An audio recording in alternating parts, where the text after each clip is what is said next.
Hi, good morning, good afternoon, and good evening, everyone. My name is Steve. I'm the host for this session. I'm from CSA Singapore Chapter, Marketing Director. And with me today, I have Sabojit. He is the Training Director. We have Jim, Vice President, and as well as Chris Tan, our Membership Director. So today, the topic for our discussion here is about cyber career. So cyber in the last decade has been very interesting and challenging with the boom of the internet and all the IoT stuff. So with that also brings a lot more opportunities for professionals and even students planning to progress into that career objective. So as we have seen also in the recent few years, ransomware and a lot of cloud opportunities has improved a lot. And there's also a lot of need and requirement for advanced security professionals. So I'd like to take this opportunity to ask Sabojit, who is the training director, what does he see, in terms of the career? Is training also a good career for, students planning in the next decade? Hi. Well, thanks, Steve, for the question. Well, for students who are coming up, they can join the training, but that may not be as a professional trainer, because to be a professional trainer, you need at least 5 years minimum of experience in the industry. So I would say that, yes, they can consider that a mid-career switch somewhere before they can come into training, because what the professionals wants to hear, just not the technology part, but they want to hear the market experience. So that comes from over the years of job. Now, cybersecurity is a very good prospecting career. Now, the total cybersecurity job scope has risen over 6 to 7 times over the last 3 years. That's what the sources that say, if you go to Skills Future, you will find these things. And then you also do not need to have a cybersecurity specific degree in this. You can come up, and as you know, today we have the lifelong learning, and you can get into specific areas.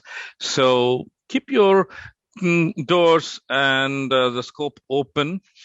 And then, of course, there are a lot of there is no industry which is not in requirement of cybersecurity skills. In fact, today it is said that all organizations are IT organizations. So, of course, there is opportunity. And then, well, of course, cybersecurity as a career, it has its own, good and bad things. You can be having some exciting thing if you are into forensic. But if you're into operations, sometimes things can be, very long and after hours of job and this thing. And some people are saying that, hey, the jobs of tomorrow will maybe with the robot and other thing, AI. Well, that may happen, of course, but that will take a long time before, we can be threatened by at least cybersecurity jobs going to robots. At this point in time, maybe some mundane jobs, some commodity jobs could be, but not. I would suggest that people to go and look into CSA, Cybersecurity Agency websites, and also careers are like My Skills Future to learn more and have a objective. So start with the end in mind, what you want to achieve, and then you can achieve. That's what I want to suggest. Great. Thanks, advice, man. Great advice. So let me pass on to Jim. What do you see, for students in the next decade, right? What do you see the future of cybersecurity? What would be the key skills or traits that's necessary for them to be successful? Yeah, thanks, Steve. Yeah, I think cybersecurity is a ever-changing and evolving skill set as well. So I think for those of us who have been working for a long time, right, although term of cybersecurity wasn't really there like 30 years ago, right, but it's always there, right? Because when you transfer your data across different devices, last time it was probably through floppy disks and then hard disks. And then I don't know whether students today still know how does a floppy disk looks like, yeah? Right. Portable hard disk, maybe a little bit here and there, right? But today everything is through cloud, right? So cybersecurity skills is also ever-evolving skill from the time that we actually transfer data through different devices at different means, right? So I can say that the students today, they need to always have the basic skill sets, which actually is to identify what are the threats, right? What are the potential places or integration points that will introduce threats. Usually is when you move from certain place to certain place, then you have threats, right? So that skill sets of being able to identify in the entire ecosystem is always there, no matter is it from the old way of cybersecurity to maybe the new way today as cloud security, and 10 years later, we all don't know, is it 5G kind of security or 6G kind of security? So the basic skill set needs to be there, but evolving skills will be with the new technology, like today is 5G, 10 years later, maybe 6G, then people need to upgrade their knowledge of those domains as well, in addition to the cybersecurity or to the security kind of experience and skill sets. So that's what I think that it will not be a sunsetting industry, if you ask me. It will always be a sun-rising industry. There will be more and more threats coming up from, like what you mentioned, there were spam mails in the past. Then you have ransomware. These are already to some extent passé. It's still there, right? Then you have phishing email. Then I myself involved quite a lot in healthcare today, right? So healthcare data is very important, and you have actually a lot of different types of threats beyond this kind of ransomware and phishing email that can actually penetrate into your different systems to get data out. And we always say that data is the new water or new oil, right? Yeah, the new So gold. everybody is trying to get the data out, right? And people who wants to be in the cybersecurity, apart from the security related skills, I think you need to be aware of how data behave and how data is being transferred as well. Yeah, well said. I guess in cybersecurity, it's always that if you think in the mind of a hacker, right, that's how you should start. And that's where you should start planning on how to monitor and detect any threats into your environment. So I guess it's also, as today we progress, there's a lot more innovation in the application space as well. So application security is also a new area of growth, and also IoT. So I'm not sure, Chris, can add some insight in terms of, as now we see a lot more like drones, IoT devices, baby cams. Those are the things that, would also require security knowledge, right, to the general population. So I think, what's your insight in terms of that? Hey, thanks, Steve. Definitely, IoT and all those devices, we need to emphasize security on all this, right? And I think even for the government itself, they are looking into this area to say that, to look at how to actually secure all these devices when we are using it in organization level or at I would say a personal level, right, which is home-based. So, but this area is still, I would say, still something that is very new and not really well established. And a lot of times it also depends on the manufacturer, right? Whether do they keep up to date, right? They release patches for some of the vulnerabilities that are actually detected. So I think at a personal level, I would say that, it's actually the onus is on us to do the patching, to check, like whether, is the device that the devices that we are using, is it vulnerable, right, to a certain exploits orders, or are there patches available? If there are, then we should, take the action to go and close up the vulnerabilities. At the organizational level, I think it's basically a risk-based approach, right? To first identify the risk and then look at what are the vulnerabilities again, right? And then with that, what are our exposure, and then assess the impact. So with that, it's basically going through a proper, I would say, a risk management process, right, to ascertain the risk. And then after that, we will do the mitigation and acceptance as well. Yeah, well said. I think from this discussion, you can see that, cyber career is not just the technology part thing. It's also about processes, people, right? And how psychology come into play as well, how the hacker thinks and how the defender or the red team or the purple team or blue team would need to think, right, and plan for, their defense strategy.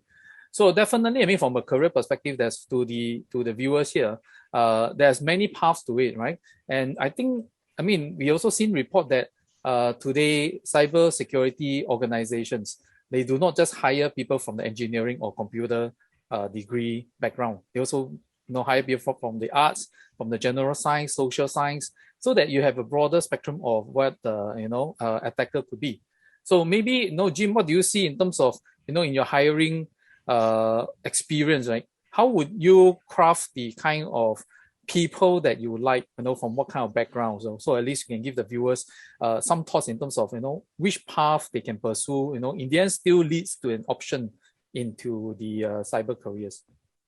Yeah, so like what you mentioned, right? It's not just about engineering or computer science students. Of course, this group of people will be a natural choice, right, to get into cybersecurity career. But we also hire people with, for example, accountancy background, for example, people with legal background, because in cybersecurity world, right, apart from the actual people who is going to detect, track, and respond to threats, you need people who are meticulous, right? And this is usually found in accountancy students to some extent. And you need people who knows how to deal with hackers and deal with corporate policies, deal with procedures or processes like what Chris mentioned.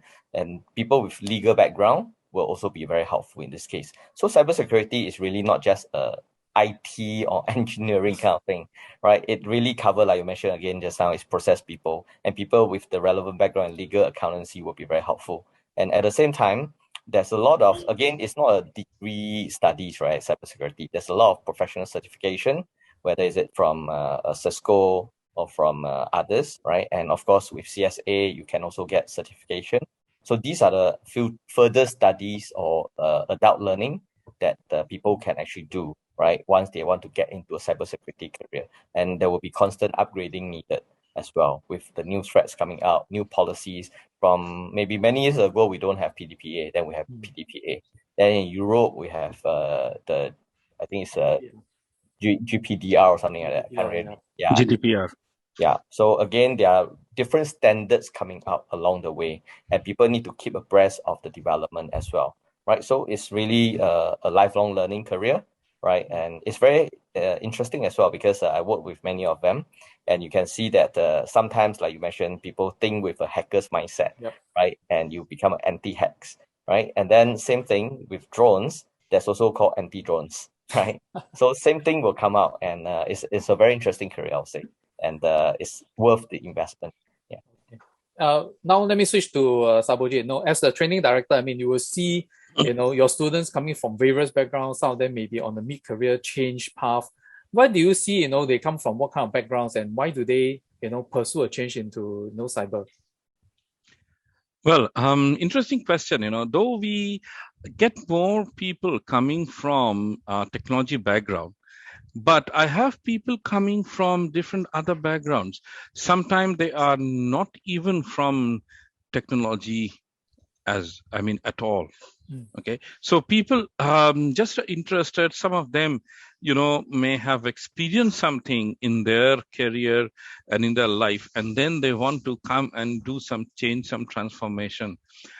So these are the things that I'm trying to see, that people are more and more getting aware about, that they have to contribute something to the community and to the profession. So as a professional, we all need to abide by some ethics and something, and that requires us to contribute to the profession, to the society, to the bigger community at large.